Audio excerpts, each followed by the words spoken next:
કેમ છે મારા વાલા વિદ્યાર્થી મિત્રો? હું છું ભદ્રેશિયા પરવેજ ને આ વિડીયોમાં તમારું હાર્દિક સ્વાગત છે.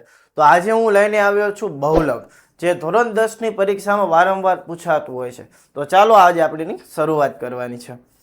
તો વર્ગીકૃત માહિતી માટેનો બહુલક અને અવર્ગીકૃત માહિતી માટેનો બહુલક હું તમને બે સમજાવી દઉં. તો જ્યારે અવર્ગીકૃત માહિતી માટેનો જ્યારે મિત્રો બહુલક પૂછાય, માની લો કે આ રકમ છે 8 3 5 8 7, તો આવી કોઈ પણ રીતની રકમ હોય તો આમાં બહુલક આપણને કહે તો સૌથી વધુ પુનરાવર્તિત થતી સંખ્યાને બહુલક આપણે કહીએ છીએ. તો આમાં બહુલક કેટલો મળે? 8 મળે. ઝેડ બરાબર બહુલક દર્શાવવામાં આવે, કારણ કે સૌથી વધુ કોણ આવે છે? 8 આવે છે, એટલા માટે આમાં બહુલક શું મળે? 8 મળે. પરંતુ આ કેવી માહિતી છે? અવર્ગીકૃત માહિતી. પરંતુ જો વર્ગીકૃત માહિતી માટેનો જો આપણને બહુલક પૂછવામાં આવે તો એ કઈ રીતે ગણાય છે? તો ચાલો આપણે એની શરૂઆત કરવાની છે. તો વર્ગીકૃત માહિતીના બહુલકનું કંઈક સૂત્ર આવું છે: z બરાબર l વત્તા f1 ઓછા f0. મિત્રો આ 0 છે, ઓ નથી. ઘણા મિત્રોને ઓ કહે છે, ઓ નથી. f1 ઓછા f0 છેદમાં 2f1 ઓછા f0 ઓછા f2 ગુણ્યા h. જ્યાં l એટલે બહુલક વર્ગની અધસીમા, h એટલે વર્ગ લંબાઈ, f1 એટલે બહુલક વર્ગની આવૃત્તિ, f0 એટલે બહુલક વર્ગના આગળના વર્ગની આવૃત્તિ, f1 એટલે બહુલક વર્ગના પાછળના વર્ગની આવૃત્તિ. બસ એટલી માહિતી મેળવી નાખો, સૂત્રમાં મૂકો, સાદુરૂપ આપો એટલે બહુલક મળી જાય. હવે આ એક દાખલો જોઈ પછી વધારે ખબર પડે કે કઈ રીતે દાખલો ગણવાનો છે. તો અહીં આપણી પાસે એક દાખલો છે. વિદ્યાર્થીના એક સમૂહે એક વસ્તીમાં 20 પરિવારોની સભ્ય સંખ્યા પર સર્વેક્ષણ હાથ ધર્યો. તેનાથી પરિવારના સભ્યોની સંખ્યા માટેનું નીચેનું આવૃત્તિ કોષ્ટક બન્યું. આવું આપણને આવૃત્તિ કોષ્ટક બને છે. આ માહિતીનો બહુલક શોધવાનો છે. તો મિત્રો કઈ રીતે બહુલક શોધાય એક જ વારમાં હું તમને શીખડાવી દઈશ. હવે જુઓ મિત્રો, આ નીચેની સંખ્યા હોય ને આવૃત્તિ કહેવાય છે. આવૃત્તિ એટલે કે f1. તમારે બહુલકનો કોઈ પણ દાખલો જ્યારે પૂછાય ત્યારે અમારે જોવાનું છે આવૃત્તિ આપણને કઈ આપી છે. આ આવૃત્તિ જોવાની છે. આમાં સૌથી મોટી આવૃત્તિ મિત્રો કઈ છે? જો કઈ મોટી આવૃત્તિ છે? તો આમાં સૌથી મોટી આવૃત્તિ 8 છે, તો આને કહી દો f1. એની આગળની સંખ્યાને કહી દો f0. એના પાછળની સંખ્યાને કહી દો f2. બોલો મિત્રો, આવડે એટલું? સૌથી મોટી આવૃત્તિને શું કહેવાનું છે? f1. આગળની આવૃત્તિને f0. એના પછીની આવૃત્તિને f2. ત્રણ વસ્તુ તો આપણને મળી જાય. બે વસ્તુ શોધવાની રહી મિત્રો, ખબર પડી જાય. સૌથી મોટી આવૃત્તિને f1, એની આગળની આવૃત્તિને f0, એના પછીની આવૃત્તિને f2. હવે જો મિત્રો, સૌથી મોટી આવૃત્તિ તમે જે જોઈ છે એના ઉપરનો જે હોય ને આને બહુલક વર્ગ કહેવાય. શું કહેવાય? બહુલક વર્ગ. બહુલક વર્ગ તમને મળી જાય એટલે આ બે બીજી માહિતી પણ મળી જાય. કઈ રીતે?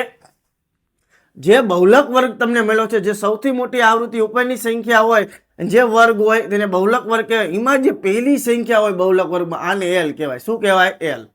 હાલો, આપણને l પણ મળી ગયો મિત્રો. હવે h એટલે તમને ખબર છે વર્ગ લંબાઈ. આનો ગાળો કેટલાનો? 1 ને 3 વચ્ચેનો ગાળો 2 નો, 3 ને 5 વચ્ચેનો ગાળો 2 નો. તો h બરાબર વર્ગ લંબાઈ કેટલી મળી જાય? 2. બોલો, બધી માહિતી મિત્રો મળી જાય. એટલું સહેલું છે. ફરી એકવાર, સૌથી મોટી આવૃત્તિને f1, એની આગળની આવૃત્તિને f0, એના પછીની આવૃત્તિને f2. સૌથી મોટી આવૃત્તિ હોય એના ઉપરનો વર્ગ એટલે બહુલક વર્ગ. એમાં જે પહેલી સંખ્યા હોય એને l કહેવાનું, અને આ વચ્ચેનો જે ગાળો હોય એને h કહેવાય છે. સૂત્રમાં માહિતી મૂકો. પહેલા આપણને જે આપ્યું છે એ લખી નાખી. તો અહીં લખી, સૌથી મોટી આવૃત્તિ f1 બરાબર 8 છે, તેને અનુરૂપ વર્ગ કયો છે? 3 5 છે. માટે બહુલક વર્ગ 3 5 છે. આવું આપણે લખવું પડે તો માર્ક મળે, કે બોર્ડની પરીક્ષામાં માર્ક કપાઈ શકે છે.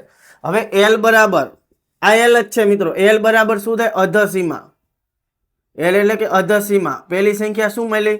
3. h એટલે કે વર્ગ લંબાઈ. વર્ગ લંબાઈ કેટલી મળી? વર્ગ લંબાઈ કેટલી મળે છે મિત્રો? h. h એટલે h નથી લખવાના, 2 લખવાના છે, કારણ કે ગાળો કેટલાનો છે? 2 નો ગાળો છે. ત્યારબાદ છે f1, બહુલક વર્ગની આવૃત્તિ. બોલો મિત્રો કેટલા છે મોટા મોટી આવૃત્તિ? તો કે 8 છે. ત્યારબાદ f0, બહુલક વર્ગના આગળના વર્ગની આવૃત્તિ કેટલી છે મિત્રો? તો કે 7. ત્યારબાદ આપણે જોવાનું છે f2. તો બહુલક વર્ગના પાછળના વર્ગની આવૃત્તિ કેટલા છે મિત્રો? તો કેટલી છે? 2. ભાઈ સૌ સૂત્ર મૂકી આપણે બહુલકનું સૂત્ર યાદ કરો. શું છે બહુલકનું સૂત્ર? તો z બરાબર l વત્તા f1 ઓછા f0 છેદમાં 2f1 ઓછા f0 ઓછા f2 ગુણ્યા h. હવે બધી માહિતી આપણી પાસે છે જ તે, આમાં ખાલી સૂત્રમાં મૂકવાની છે. તો l બરાબર મિત્રો કેટલા છે જોઈ લો. l બરાબર આપણી પાસે છે 3, તો 3 મૂકી દેવી. f1 કેટલા છે આપણી પાસે મિત્રો? 8 છે. f0 કેટલા છે? 7 છે. 8 ઓછા 7, આ ઓછા દર્શાવે છે તો ઓછા મૂકવાના રહેશે. 2f1, 2 નો અર્થ એવો છે કે આ f1 ગુણાકારમાં છે. f1 એટલે કેટલા છે? 8 છે.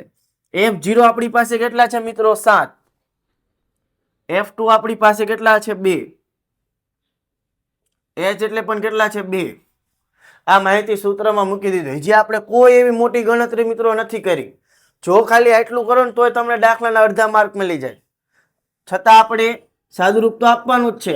8 માંથી 7 જાય તો 1, 8 દુ 16, ઓછે ઓછે વત્તા 7 ને 2 કેટલા થઈ જાય? 9 ગુણ્યા 2, 3 વત્તા 1, 16 માંથી 9 જાય તો કેટલા વધશે મિત્રો? 7 ગુણ્યા 2, 3 વત્તા આ 2 આના સાથે ગુણાકારમાં ભાગાકારમાં તો 2 એકા 2, 2 ભાગ્યા 7, 2 ભાગ્યા આપણે 7 કરી નાખીએ આ બાજુ. ચાલો આવા દાખલા ન આવડતા હોય તો એના પણ હું તમને વિડીયોની ડિસ્ક્રિપ્શનમાં લિંક આપી દઈશ, જેમાં તમે ભાગાકાર આવા શીખી શકો છો. ચાલો પહેલા જ ભાગ નથી આવતો એટલે પોઈન્ટ મૂકી દે, લગાડો 0. 7 દુ 14 કેટલા વધશે? 6 લગાડો 0. 7 અઠ્ઠા 56, 4 0, 7 પંચા 35. તો હજી આ ચાલુ ચાલુ જ રહે એટલે જે આ 0.585 છે એમાં એક આંકડો વધારી દેવાનો એટલે આપણી રકમ પૂરી થઈ જાય. તો આપણે શું લખશું? 3 વત્તા 0.286. તો 3.286 આપણો શું મળી ગયો મિત્રો? બહુલક મળી ગયો. બરોબર, આ લખી નાખો એટલે તમને ખબર પડી જાય z બરાબર 3.286. તો બોલો મિત્રો કેટલું સહેલું છે ભાઈ. છેલ્લે એટલું તમારે લખી નાખવાનું, આપેલ માહિતીનો બહુલક 3.286 છે. બોલો બહુલક આટલો જ છે. એકદમ બહુલક સહેલો છે. મધ્યસ્થ અને મધ્યક કરતા બહુલક એટલે કે એકદમ સહેલી વસ્તુ. તો આ તો મિત્રો બહુલકનો દાખલો, એક દાખલો લીધો. હજુ એક દાખલો લેવી એટલે તમને વધારે ખબર પડે. તો ચાલો, તો હવે આપણે જોવાનો છે બીજો દાખલો. તો ચાલો એની આપણે શરૂઆત કરીએ. શું કહે છે દાખલામાં? નીચેની માહિતી 225 વીજ ઉપકરણોની આયુષ્ય કલાકોમાં પ્રાપ્ત માહિતી દર્શાવે છે. આ રીતના આયુષ્ય કલાકોમાં છે 0 થી 20, 20 થી 40, 40 થી 60 ને એ રીતે આવૃત્તિ આપણને આપી દીધી છે. ઉપકરણનો આયુષ્યનો બહુલક શોધો. એકદમ સહેલું મિત્રો. બોલો શું કરશું? શું આપણે પહેલા કરવાનું? તો કે પહેલા મોટી આવૃત્તિ પકડવાની. આમાં મોટી આવૃત્તિ કઈ છે? તો કે 61. તો આને કહી દો f1. આગળના દાખલામાં કીધું તો એની આગળની આવૃત્તિને શું કહી દો? f0. એના આગળની આવૃત્તિને શું કહી દો? f1, f2. સૌથી મોટી આવૃત્તિને f1, એના આગળની આવૃત્તિને f0, એના પહેલાની એના પછીની આવૃત્તિને f2. સૌથી મોટી આવૃત્તિ ઉપરનો આવૃત્તિનો વર્ગ એટલે બહુલક વર્ગ. એટલે કે આ શું મળ્યો આપણને?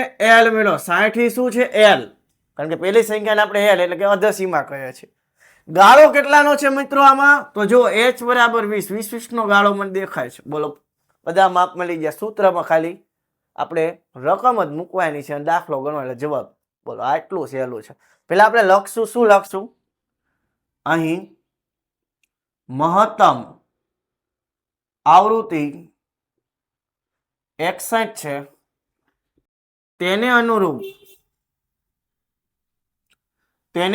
બહુલક વર્ગ, તેને અનુરૂપ અહીં લખું પછી સમાસે નહીં, તેને અનુરૂપ બહુલક વર્ગ કયો છે મિત્રો? 60 80 છે. બરોબર, બસ એટલું પેલા લખવાનું એટલે આપણું કામ પતી જાય. l બરાબર કેટલા છે? અધસીમા. બોલો તો કે 60. ત્યારબાદ h એટલે વર્ગ લંબાઈ કેટલી છે? 20 છે મિત્રો. 20 નો ગાળો દેખાય છે. f1 એટલે બહુલક વર્ગની આવૃત્તિ. બહુલક વર્ગની આવૃત્તિ મિત્રો કેટલા છે? તો કે 61. ત્યારબાદ f0 એટલે કે બહુલક વર્ગના આગળના વર્ગની આવૃત્તિ બહુલક. વર્ગના આગળના વર્ગની આવૃત્તિ. બોલો મિત્રો કેટલા છે? તો કે 52. ત્યારબાદ F2 બહુલક વર્ગના પાછળના વર્ગની આવૃત્તિ. કેટલા છે મિત્રો? 38. બધી માહિતી મળી ગઈ. તો ઉપરની માહિતી સૂત્રમાં મૂકતા, ઉપરની માહિતી સૂત્રમાં મૂકતા. બોલો મિત્રો સૂત્ર શું છે આપણી પાસે?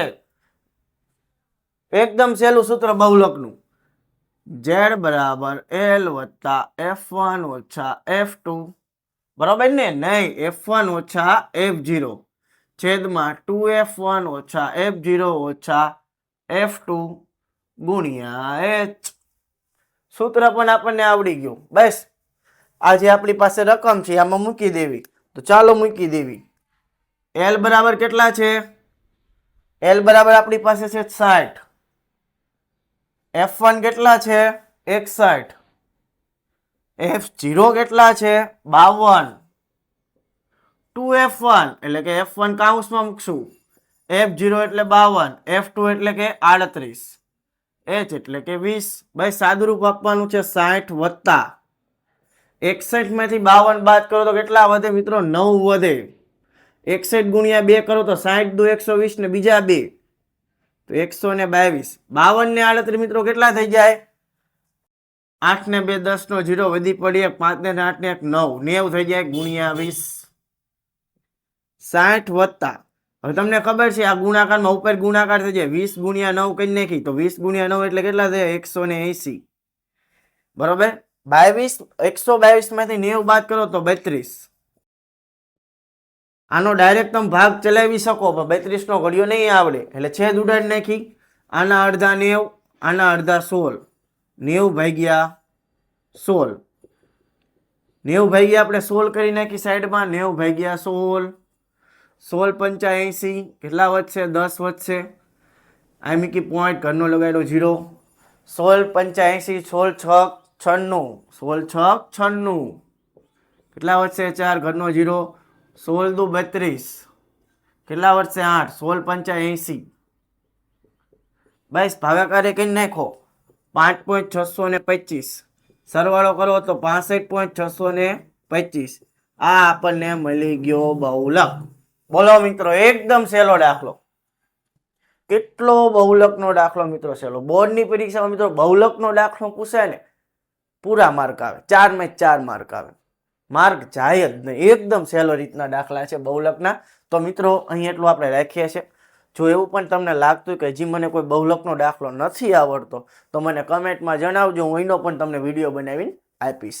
હજુ આપણે નવા વિડીયોમાં મળવાનું છે જેમાં આપણે પદ વિચલન રીત, મધ્યસ્થનો દાખલો, ખૂટતી આવૃત્તિવાળા દાખલા પણ મારે તમને શીખવવાના છે. તો અહીં આપણે એટલું રાખીએ છીએ. જો વિડીયોમાં મજા આવી હોય તો વિડીયોને લાઇક, ચેનલને સબસ્ક્રાઈબ ને વિડીયોને શેર કરવાનું ભૂલતા નહીં. તો ચાલો બાય. જય હિન્દ, જય ભારત.